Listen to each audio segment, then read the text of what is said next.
بہو کے تایا بھی فوت ہوئے نا.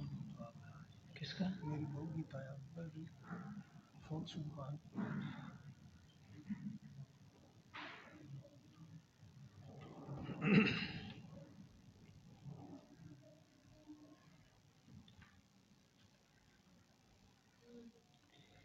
ان الحمد لله نحمده ونستعينه ونستغفره ونعوذ بالله من شرور انفسنا ومن سيئات اعمالنا من يهده الله فلا مضل له ومن يضلل فلا هادي له أشهد أن لا إله إلا الله وحده لا شريك له وأشهد أن سيدنا محمدا عبده ورسوله أما بعد فإن أحسن الكلام كلام الله وخير الهدي هدي محمد صلى الله عليه وسلم وشر الأمور محدثاتها وكل محدثة بدعة وكل بدعة ضلالة وكل ضلالة في النار من يطع الله ورسوله فقد رشد واهتدى ومن يعص الله ورسوله فقد زل وغوى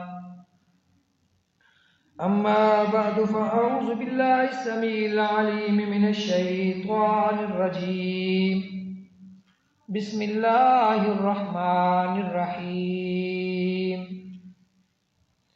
يا أيها الذين آمنوا أطيعوا الله وأطيعوا الرسول وأولي الأمر منكم فإن تنازعتم في شيء فردوه إلى الله والرسول إن كنتم تؤمنون بالله واليوم الآخر ذلك خير وأحسن تأويلا.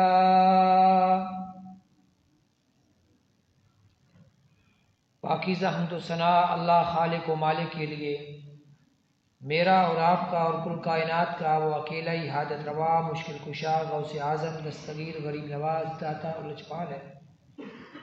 اللہ کی ذات، صفات، اسماء، افعال کے اندر کسی قسم کا کسی لحاظ سے کوئی شریک نہیں ہے. اللہ بے مثل ہے، اللہ کی کوئی مثال نہیں ہے. اللہ ہمیشہ سے اور ہمیشہ ہی رہے گا. جب کچھ بھی نہ تھا اللہ رب العالمین پھر بھی تھا. جب کچھ بھی باقی نہ رہے گا کل من علیہ فان ویبقى وجہ ربک ذو الجلال والاکرام. ساری کائنات کی بادشاہی، کبریائی، حکم اللہ رب العالمین کا ہی ہے. مصنون درود و سلام کی بارش میرے اور آپ کے محبوب پیغمبر امام المرسلین شفیع المذنبین محمد الرسول اللہ صلی اللہ تعالی علیہ وعلی آلہ واصحابہ وسلم کی ذات مقدسہ مطالعہ کے لیے رب کریم نے جنہیں آخری نبی اور آخری رسول بنا کر کے مبعوث فرمایا ہے، کائنات کی کامیابی اور کامرانی محمد الرسول اللہ صلی اللہ علیہ وسلم کی اتباع پر ہی موقوف ہے. سامعین ذی وقار، سابقہ جماعت المبارک سے بلکہ کئی جماعت سے ہم اتباع رسول اور اتباع سنت کے حوالے سے گفتگو کر رہے ہیں. اللہ سے یہی دعا گو ہوں اللہ ہماری کمی کوتاہی معاف فرما کے ہمارے علم و عمل میں خیر اور برکت نازل فرمائے، اور اس کے بعد اللہ مجھے اور آپ سب کو اتباع رسول اور اتباع سنت کی توفیق اور ہمت عطا فرمائے. یقیناً مسلمان کے پاس سب کچھ اللہ کی توفیق سے ہی ہوتا ہے، اور اللہ کی توفیق کے بغیر کوئی عمل، کوئی خیر، کوئی کچھ نہیں ہو سکتا. سیاہ خضاب کے حوالے سے ہم سابقہ جمعۃ المبارک سے گفتگو کر رہے تھے کہ انسان کے جب بال سفید ہونا شروع ہو جاتے ہیں تو انسان بالوں کو کلر کرنا چاہتا ہے. فطری طور پہ ایک انسان کے دل میں یہ بات رہتی ہے کہ میرے بال ابھی کالے ہونے چاہیے، کیونکہ انسان کے پاس جو ہرس ہے مال کی، عمر کی، یہ کبھی ختم نہیں ہوتی. انسان جتنا آگے بڑھتا ہے انسان کی یہ دو ہرسیں اتنی زیادہ ہوتی جاتی ہے. عمر جیسے ڈھلتی جاتی ہے انسان کی ہرس بڑھتی جاتی ہے کہ مال بھی اور آئے اور عمر بھی ابھی اور ملے، تو بال جب سفید ہوتے ہیں تو انسان کے دل میں خیال آتا ہے کہ ان کو رنگ لیا جائے۔ تو شریعت مطہرہ محمد رسول اللہ صلی اللہ علیہ وسلم نے ایک حد تک بالوں کو رنگنے کی اجازت بھی دی ہے، بلکہ ترغیب بھی دی ہے، بالوں کو رنگنا پسند بھی فرمایا ہے۔ تاہم بالوں کو نہ رنگنا بھی جائز اور درست عمل ہے، یہ کوئی ضروری اور فرض نہیں ہے کہ بالوں کو رنگا ہی جائے، لیکن جہاں پر بھی بالوں کو رنگنے کی اجازت ہے، جس حدیث میں اسی حدیث میں رسول اللہ نے بالوں کو رنگنے کا رنگ بھی بتا دیا ہے۔ آپ نے فرمایا کہ بالوں کو رنگو لیکن کالا رنگ کرنے سے بچو۔ اب کالے سے منع کر دیا تو باقی تمام رنگ اجازت ہو گئی۔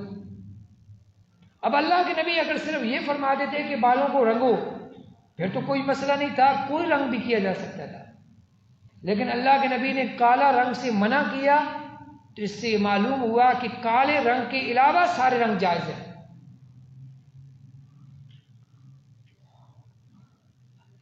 ہم نے سابقہ جمعۃ المبارک میں سیدنا عمر بن خطاب فاروق اعظم رضی اللہ عنہ کے حوالے سے 4 مسائل کا ذکر کیا تھا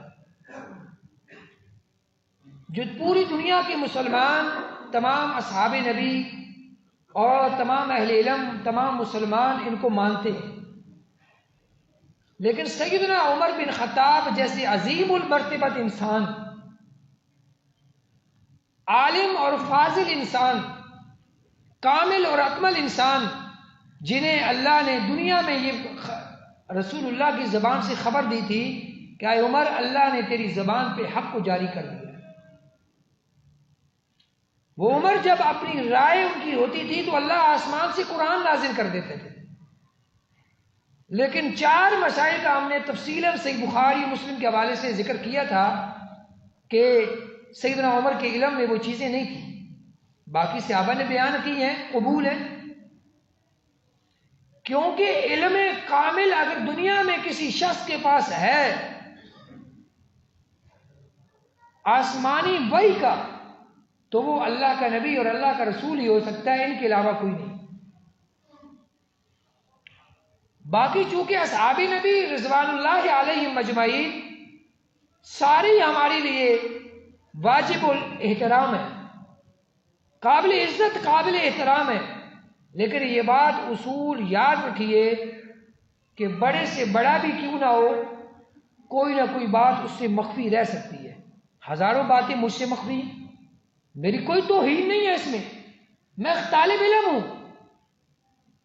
دین کامل محمد رسول اللہ صلی اللہ علیہ وسلم پہ ہوا، اور آپ سارے اس بات کو جانتے ہیں، پڑھی لکھی بات ہے کہ دین درجہ بدرجہ نازل ہوا، تو کسی کے علم میں کوئی بات رہ سکتی ہے، امکان ہے، کسی کے حافظے کی کوئی بات کمی کوتاہی رہ سکتی ہے، امکان ہے، کسی سے کوئی بات روایت کرنے میں فرق لگ سکتا ہے، امکان ہے، لیکن محمد رسول اللہ صلی اللہ علیہ وسلم کے نہ تو حافظے کی کمی ہو سکتی ہے اور نہ ہی محمد رسول اللہ صلی اللہ علیہ وسلم کے بارے میں یہ تاثر رکھا جا سکتا ہے کہ اللہ کے نبی نے بیان کیا ہو اور آگے کسی نے بیان نہ کیا ہو، کیونکہ دین جو اللہ نے نازل کیا اس کو لوگوں تک پہنچانا اور اس کی حفاظت کی ذمہ داری اللہ نے خود لی ہے۔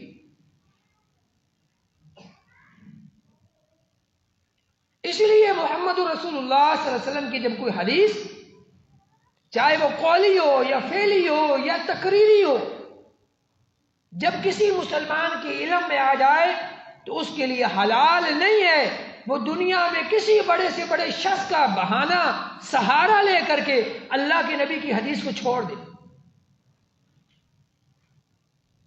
اور وہ اس کے سامنے یہ ہو کہ فلاں بہت بڑی ہستی ہے، میں بالکل پھر دوبارہ یاد دہانی کے طور پہ صرف سیدنا علی کا قول آپ کے سامنے رکھتا ہوں۔ جب سیدنا عثمان غنی نے حج تمتع سے روکا، چونکہ حضرت عمر نے روک دیا تھا تو حضرت عثمان نے بھی روکا، ایک علمی بحث ہے، شاید کسی کے پلے میں نہ بھی آئے، لیکن آخری جو قول ہے وہ بڑا قابل ہے، وہ ہر بندے کے کام کا ہے۔ تو سیدنا عثمان نے جب روکا تو سیدنا علی کو پتہ چلا، صحیح البخاری میں یہ حدیث موجود، واقعہ موجود، سیدنا علی رضی اللہ تعالیٰ عنہ فرمانے لگے ما كنت لأدع سنت النبی صلی اللہ علیہ وسلم لقول احد، فرمایا میرے لیے یہ گنجائش نہیں ہے۔ کس کے لیے؟ کون کہہ رہا ہے؟ سیدنا علی فرماتے لگے کہ میرے لیے یہ گنجائش نہیں ہے میں اللہ کے نبی کی سنت کو چھوڑ دوں کسی ایک آدمی کے قول کی وجہ سے۔ وہ ایک آدمی کون تھا؟ سیدنا عثمان بن عفان ذو النورین، محسن اسلام، دور داماد رسول، خلیفہ ثالث، خلیفہ برحق۔ سلف ہیں کہ نہیں؟ ہمارے لیے سلف ہے نا، سیدنا علی کے لیے بھی سلف تھے، رتبہ بلند تھا، پوری دنیا مانتی ہے اور جانتی ہے۔ خود صحیح بخاری میں حدیث موجود ہے، سیدنا علی رضی اللہ تعالی نے حدیث کے راوی ہیں، کہتے ہیں رسول اللہ کے دور میں ہم سب سے افضل رسول اللہ کو، پھر ابو بکر کو، پھر عمر کو، پھر عثمان کو مانتے۔ یہ تو متواتر مسئلہ ہے سب کے نزدیک، لیکن سیدنا علی تاثر کیا دے رہے ہیں؟ وہی ہمارے آج کا لوگوں کا جو موقف ہے، ہم نے سیدنا علی سے سیکھا ہے۔ وہ فرمانے لگے کہ میں اللہ کے نبی کی سنت کو کسی شخص کی بات کی وجہ سے نہیں چھوڑ سکتا۔ آج ٹی وی پہ بیٹھ کر کے یا سوشل میڈیا کے ذریعے یہ تاثر دیا جاتا ہے کہ جناب سیدنا حسین بن علی رضی اللہ عنہ بھی سیاہ خضاب لگاتے تھے، فلاں تابعی بھی لگاتا تھا، 2-3 صحابہ کے نام اور 2-3 تابعین کے نام، اور پورا اسلام ان کے قدموں میں ڈالا۔ ہم کہتے ہیں سیدنا حسین بن علی رضی اللہ عنہ ہمارے سروں کے تاج، ہماری سب کچھ ان کی عزت پہ قربان، ہمارے لیے واجب الاحترام، لیکن کیا کوئی شخص یہ دعویٰ کر سکتا ہے کہ سیدنا حسین کے بارے میں اللہ نے یہ گارنٹی دی ہے کہ وہ معصوم عن الخطا ہے؟ کوئی گارنٹی دے سکتا ہے؟ یا کوئی یہ گارنٹی دے سکتا ہے کہ سارا علم سیدنا حسین کے پاس تھا؟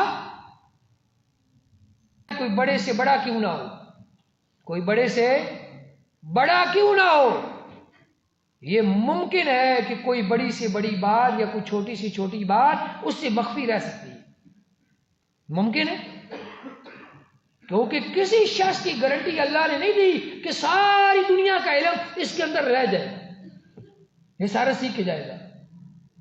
عبداللہ بن مسعود رضی اللہ عنہ کی بڑی زبردست مثال ہے، صحیح مسلم میں موجود ہے۔ اللہ کے نبی صلی اللہ علیہ وسلم کے جانے کے بعد وہ جب جماعت کے لیے کھڑے ہوتے ہیں، 2 ان کے شاگرد ان کے پیچھے سب بناتے ہیں، آپ آگے کھڑے ہیں، انہوں نے عبداللہ بن مسعود نے ان دونوں کو لے کے اپنے ساتھ دائیں اور بائیں کھڑا کر لیا، فرمایا ایسے کھڑے ہوں گے، پیچھے نہیں کھڑے ہوں گے۔ حالانکہ آپ بھی جانتے ہیں یہ مسئلہ کہ مقتدی 2 ہوں گے تو کہاں کھڑے ہوں گے؟ پیچھے۔ لیکن عبداللہ بن مسعود جلیل القدر صحابی، عالم اور فاضل آدمی، اللہ کے نبی کے صحابی، اور وہ شخص ان کے علم میں اگر یہ مسئلہ نہیں آیا تو کیا ہم ان کی تقلید میں یا ان کی بات کی وجہ سے ہم رسول اللہ کی باقی حدیث کو چھوڑ دیں گے؟ عبداللہ بن مسعود کا بھی یہی تو عمل تھا کہ رسول اللہ کی حدیث مل گئی، عمل کیا۔ کوئی صحابی ایسا نہیں دکھا سکتے آپ یا میں کہ اللہ کے نبی کی کوئی حدیث آئی ہو اور انہوں نے کہا ہو کہ ہم نہیں مانتے، نہیں ہے، ممکن ہی نہیں ہے۔ تو ایک ہی بات ہے وہ امام ابن عبد البر والی رحمہ اللہ والی، کہ شاید ان کے علم میں یہ بات نہ آئی ہو جو دوسری بات ہے، ورنہ کیسے ممکن ہے سیدنا حسین بن علی جیسا شخص کہ وہ سیاہ خضاب کرے؟ کیسے ممکن ہے؟ ممکن ہے یہ حدیث ان کے علم میں نہ آئی ہو جو اللہ کے نبی نے سیاہ خضاب سے منع کیا ہے۔ اس پر ہزاروں دلائل دیے جا سکتے ہیں کہ کسی صحابی کے علم میں ایک چیز نہیں آئی، کیوں کہ دین پے در پے نازل ہوا، کسی کے علم میں کوئی بات رہ سکتی ہے، البتہ دوسرا صحابی ضرور بیان کرے گا۔ یہ ممکن نہیں ہے کہ اللہ کے نبی کی کوئی بات دنیا کو پتہ ہی نہ چلے، یہ ممکن نہیں۔ یہ ضرور ہے کہ ایک صحابی سے رہ گئی دوسرا ضرور بیان کرے گا. تو اسی لیے رسول اللہ صلی اللہ علیہ وسلم کی جو سنت ہے کہ بالوں کو رنگنا اللہ کے نبی نے ترغیب دی ہے، خود رنگے ہیں اور آپ نے اجازت دی ہے، لیکن ساتھ ساتھ آپ نے ممانعت کی ہے کالا رنگ رنگنے سے. تمام محدثین آپ بھی ترتیب اٹھائیں سوائے ایک دو تابعین کے، تمام اصحاب جمی محدثین کو سلف کو اٹھائیں، ساری سیاہ خضاب کی ممانعت کے قائل تھی. آپ سنن نبی داؤد کھولیں، کوئی حدیث کی کتاب کھولیں جہاں پہ یہ حدیث ملتی ہے. صحیح ابن حبان، امام ابن حبان کی کتاب کھول لیں، تمام محدثین نے اس حدیث سے یہی مسئلہ نکالا ہے کہ سیاہ خضاب ممنوع ہے. اور اسی طرح علامہ نبوی رحمۃ اللہ علیہ کا میں نے حوالہ شاید دیا تھا، میں بطور یاد دہانی کر دیتا ہوں چونکہ میرا وقت بھی کم ہو گیا تو وقت بھی پورا ہونے والا ہے، انشاءاللہ وقت کی پابندی کریں گے، باقی رہ گئی باتیں اگلے جمعے. علامہ نبوی رحمۃ اللہ علیہ المجموع کے اندر فرماتے ہیں کہ سیاہ خضاب کے اندر اگرچہ لوگوں کا اختلاف ہے، کچھ کہتے ہیں جائز کچھ کہتے ہیں ناجائز. وہ فرماتے ہیں بل الصواب انہ حرام، صحیح درست بات یہی ہے کہ یہ حرام ہے، یہ جائز نہیں ہے. اور وہ فرماتے ہیں تمام دنیا کے لوگوں کا اتفاق ہے اس بات پہ. آپ ان سے نیچے چلے جائیں، ان سے اوپر چلے جائیں. امام سعید بن جبیر رحمہ اللہ تعالی تابعی ہے، سن 95 ہجری میں ان کی وفات ہوتی ہے. سعید بن جبیر تابعی ہے. مصنف ابن ابی شیبہ کے اندر، جامع معمر بن راشد کے اندر صحیح سند سے حدیث موجود ہے. وہ فرماتے ہیں یہ جو سیاہ خضاب ہے نا، اللہ تعالیٰ انسان کے چہروں کو منور کرتا ہے سفیدی سے، اور انسان کیا کرتا ہے اس سفیدی کو مٹا کے نور کو منور چہرے کو بجھاتا ہے، کالا کرتا ہے. اور اسی طرح تمام محدثین نے اس کی حرمت کے قائل رہے. علامہ البانی رحمۃ اللہ علیہ محدث الاثر، دنیا جانتی ہے یہ وہ شخص نہیں ہے کہ جو خود کہے کہ میں علامہ ہوں. میں کسی کو ہٹ نہیں کر رہا، واللہ العظیم سارے میرے لیے محترم ہیں.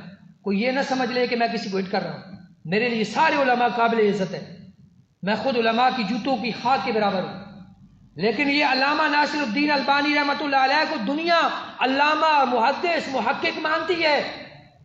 تمام المنہ کے اندر وہ بڑی پیاری بات کرتے ہیں، فرماتے ہیں سیاہ خضاب جو ہے وہ جائز نہیں ہے. دوسرا رنگ کرنا سیاہ کے علاوہ تو اللہ کے نبی کے قول سے بھی ثابت ہے، فعل سے بھی ثابت ہے. اور ساتھ بڑی پیاری بات کرتے ہیں، وہ کہتے ہیں اگر کوئی بندہ یہ کہے نا کہ فلاں بھی تو سیاہ خضاب کرتے تھے، مثلا کوئی تابعی کا نام لے لے، کسی صحابی کا نام لے لے، فرماتے ہیں اول تو ہم کہیں گے شاید ثابت نہ ہو، اور اگر ثابت ہو بھی گیا ہو بھی جائے تو اللہ کے نبی کی سنت کے مقابلے میں تو کسی کی بات کی کوئی حیثیت نہیں. یہی اہل الحدیث کی دعوت ہے. کیوں؟ وہ کہتے ہیں قرآن میں آتا ہے فَإِن تَنَازَعْتُمْ فِي شَيْءٍ فَرُدُّوهُ إِلَى اللَّهِ وَالرَّسُولِ. فرماتے ہیں جب اللہ تعالیٰ قرآن میں کہہ رہا ہے تمہارا تنازع ہو جائے، اختلاف ہو جائے، تم اللہ اور اللہ کے رسول کی طرف لٹا دو. اللہ مجھے اور آپ کو عمل کی توفیق عطا فرمائے. وآخر دعوانا الحمدللہ رب العالمین.